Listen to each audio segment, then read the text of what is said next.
Allez, salut tout le monde, c'est Squishy et aujourd'hui on se retrouve pour parler de mon manga préféré de tous les temps. Je sais, ça va peut-être surprendre certaines personnes parce que non, c'est pas Naruto, c'est pas Bleach, c'est même pas Dragon Ball. Je sais, Flavien, tu ne sois pas vexé. L'armoire derrière toi n'est pas la tienne. J'ai fait tomber l'enregistreur. Ouais. Aujourd'hui donc on se retrouve pour parler de mon manga préféré de tous les temps, Barakamon. Barakamon qui est donc un manga de Satsuki Yoshino, une autrice qui a écrit surtout Barakamon, on va pas se mentir, mais qui en ce moment est publié en France avec Slice of Life. Je vous laisse voir la vidéo que j'ai fait dessus qui sera en fiche. Là ou là, je sais pas trop. Ouais, là-bas sûrement.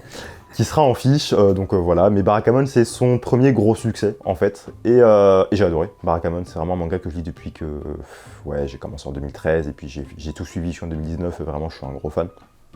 Donc Barakamon, de quoi qu'est-ce que ça parle avant de commencer? Donc Barakamon, c'est l'histoire de Seishu Handa, un jeune calligraphe qui commence à se faire son petit nom, qui est très doué, un petit génie. Et en fait, un jour, il fait une expo, une grande expo, et le directeur de l'exposition critique sa calligraphie. Et lui, imbu de sa personne qu'il est, il pète un câble et il frappe le vieux. On ne frappe pas les vieux, c'est pas bien, ne frappez pas les gens en général, c'est pas ouf. Et donc du coup, son père, qui est un éminent calligraphe qui pèse dans le milieu, décide pour le calmer de l'envoyer sur une petite île reculée du Japon, comme il y en a beaucoup au Japon, pour le calmer et qu'il apprenne un peu à se canaliser. Donc ça, c'est vraiment le plot de Barakamon, très simple, très carré, on sait où ça va. Donc là-bas, il fera la connaissance des habitants du village, notamment Naru, qui est une petite fille de 6 ans, il me semble, ouais c'est ça, 6 ans, qui est complètement surexcitée et qui passe son temps à vouloir jouer avec Handa, le maître, du coup, ils l'appellent tous maître.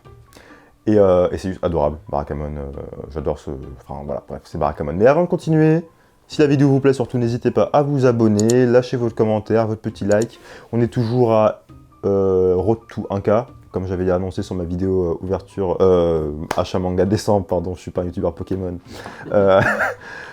À 1000 abonnés, je ferai une vidéo de ma mangatech, qui n'est pas celle-ci, ça c'est celle-ci, ça c'est celle de Flavien et de Kulala, qui est juste à côté. Mais donc voilà, je ferai une vidéo sur ma mangatech. Et donc pour continuer sur ce que je disais, Barakamon, avant d'être un manga juste tranche de vie, comédie rigolote, c'est bien plus profond que ça en réalité, et c'est pour ça que c'est un de mes mangas préférés, parce que c'est un manga en fait qui parle énormément du parcours de la jeunesse en fait. On suit le personnage de Handa qui a 23 ans, c'est l'âge d'ailleurs que j'ai eu il y a quelques jours, donc c'est encore plus bizarre de relire Barakamon aujourd'hui, parce que j'ai tout relu, qui a 23 ans, qui est un artiste, je suis artiste aussi, mon dieu, c'est très bizarre, qui est un jeune artiste qui galère un peu... Oh merde. Putain, c'est un génie comme moi, merde. Donc on suit ouais, ce parcours du jeune artiste qui est un peu perdu dans sa vie parce qu'il a 23 ans et il sait pas s'il veut continuer, est-ce qu'il est bon, il doute. Mais en même donc on suit beaucoup son parcours à lui, évidemment c'est le héros, mais en même temps on suit aussi le parcours des autres personnages.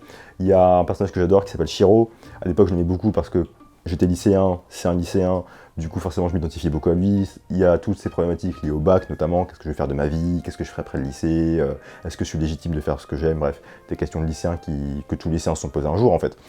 Et plus jeune encore, t'as des collégiennes, Miwa et Tama, t'en as une qui veut devenir mangaka, mais là, elle galère parce que bah, le milieu du manga, c'est très dur. Et je pense d'ailleurs que l'héroïne s'est beaucoup inspirée d'elle-même pour écrire ce personnage-là. Et t'as sa copine, du coup, Miwa, c'est ça, qui elle, bah, elle se prend pas la tête dans sa vie, elle vit au jour le jour, et voilà. Et puis même Naru, qui a que 6 ans et qui, on a l'impression que c'est de l'innocence incarnée, mais qui elle-même, en fait, a ses propres problèmes. Par exemple, elle ne connaît pas son père. Et son père, c'est un arc narratif très important du manga, qui est très beau. Parce qu'à un moment, tu vois son père qui arrive, mais il veut pas lui dire que c'est son père parce qu'il est jamais là. Mais elle le comprend très bien et c'est assez larmoyant. Oui, je me souviens de cette scène-là. Voilà. Et t'as beaucoup de scènes larmoyantes en fait dans Barakamon. En fait, Barakamon, c'est la vie. C'est juste la vie. Et il y a des gens qui vivent. Et la vie, des fois, c'est drôle. Et des fois, il y a la mort. Et des fois, il y a la rupture. Et des fois, on se tape des bars, on fait des soirées, et des fois on mange bien, des fois on mange pas. Et en fait, Barakamon, c'est un manga qui parle de qu'est-ce que c'est que la vie, avec plein de personnages. Il y a tout plein de personnages de Barakamon, de tous les âges, de toutes les générations. Ouais, ce qui est bien, c'est que du coup, t'as enfants, ouais, c'est ça. primaire, collège, c'est exactement ça. Adultes, après il y a parents, il y a grands-parents. Oui, évidemment, oui, on parle aussi des parents, bien sûr. Je pense que tout le monde peut s'identifier. C'est ça, en fait. Et c'est pour ça que tu vois, Barakamon, c'est un manga, quand je le lis, voilà, je l'ai commencé, j'avais 12 ans, tu vois, 12-13 ans. Donc oui, je m'identifie beaucoup effectivement aux collégiennes, parce que, problème de collégien, tu vois. Après, je l'ai relu encore une fois, enfin, ça continue, la publication a continué du coup. Et là, je m'identifiais plus au personnage de Shiro parce que j'étais là, oui, après le bac, qu'est-ce que je fais de ma vie en fait, tu vois, et il en parle beaucoup. Et ça fait du bien en fait de se reconnaître là-dedans, surtout quand t'as 16-17 ans, tu vois. Et aujourd'hui, je l'ai relu il y a un mois de ça pour la vidéo. Et voilà, j'ai eu 23 ans il y a quelques jours. Et quand je le relisais, je voyais le personnage principal, Anda. Et toutes les questions qui se posent, le gars il vit seul, il sait pas ce qu'il va manger demain, est-ce qu'il va réussir à faire son œuvre qu'il veut, toutes ces problématiques-là, qu'aujourd'hui, je pense que toi, moi, tous les gens de la vingtaine vivent au moins un petit peu, tu vois. Et je pense que quand je le relirai dans peut-être 10 ans, je m'identifierai à d'autres personnages. À 80 ans.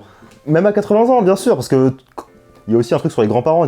C'est un village, en fait, c'est un petit village de Tokyo où il y a beaucoup de vieux, en fait. Et même les vieux, les grands-parents, vraiment, il y a un personnage avec une grand-mère qui est là, qui dit moi, en fait, je m'ennuie parce que je fais rien de ma vie, quoi, tu vois. Mes petits-enfants, ils sont partis, ils sont loin. Moi, je suis là, voilà, tu vois. Donc oui, en fait, t'as même des histoires sur les vieux, effectivement, qui sont très touchantes. C'est bien qu'ils développent pas que le côté jeune. C'est ça, c'est vraiment tout le monde, en fait. Barakamon, c'est vraiment qu'est-ce que c'est que la vie à tout âge. Et du coup, c'est beau. Et t'as des passages qui m'ont tiré des larmes. Je pense au tome 8, à la mort de Mamie Yasu. J'étais anéanti.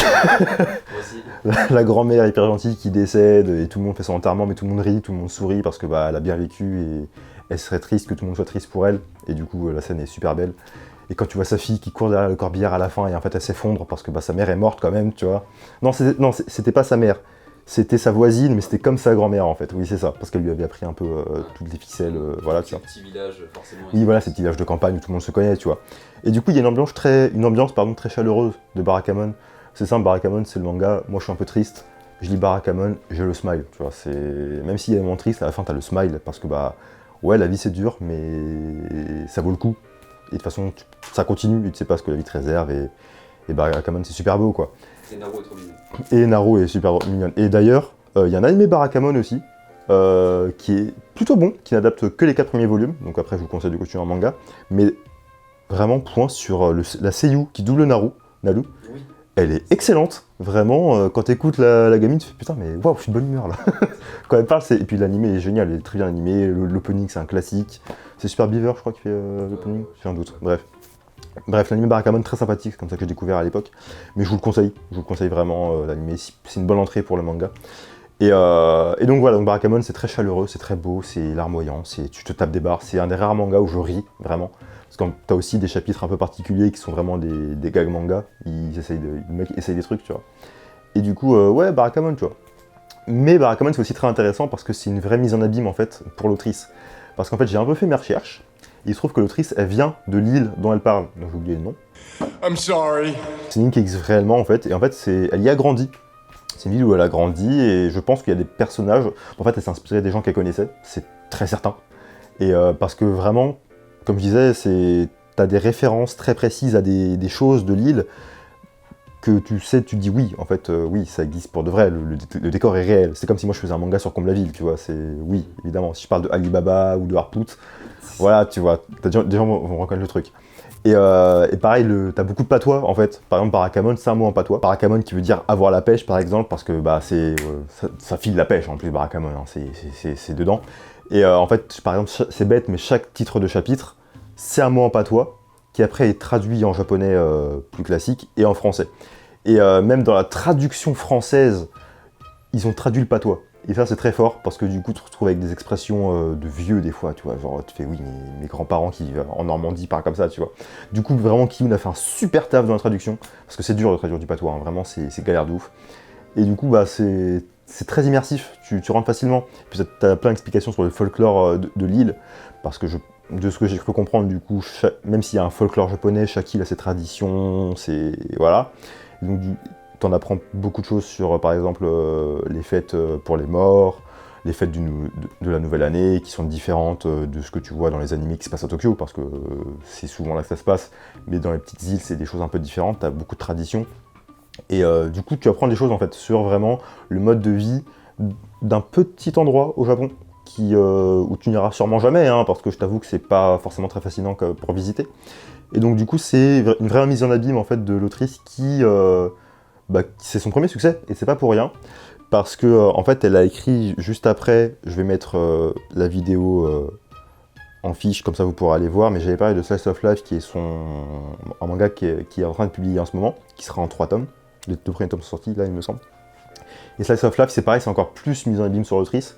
Et donc du coup, si Slice of Life, ça peut vous intéresser, je vous invite à regarder la vidéo que j'ai faite dessus, elle sera en fiche quelque part. Mais donc voilà, Barakamon, c'est vraiment une mise en abîme de la vie de l'autrice. Et du coup, on s'identifie forcément parce que c'est un être humain et elle est passée par des problématiques qu'on a tous eues en fait. Et du coup, ça fait du bien. Barakamon, c'est un manga qui donne la pêche, vraiment, qui fait du bien à lire. Quand tu lis Barakamon, après tu te dis... C'est une épreuve qui m'arrive dans ma vie, mais je sais qu'après ça va aller parce que bah, la vie c'est comme ça et ça va forcément mieux à la fin en fait. Donc voilà, lisez Barakamon si vraiment vous avez un coup de mou, si vous êtes... même juste pour rire, lisez Barakamon, c'est génial. Enfin bref, sur ce sera tout pour moi, c'est tout ce que j'y corp. À la revoyure.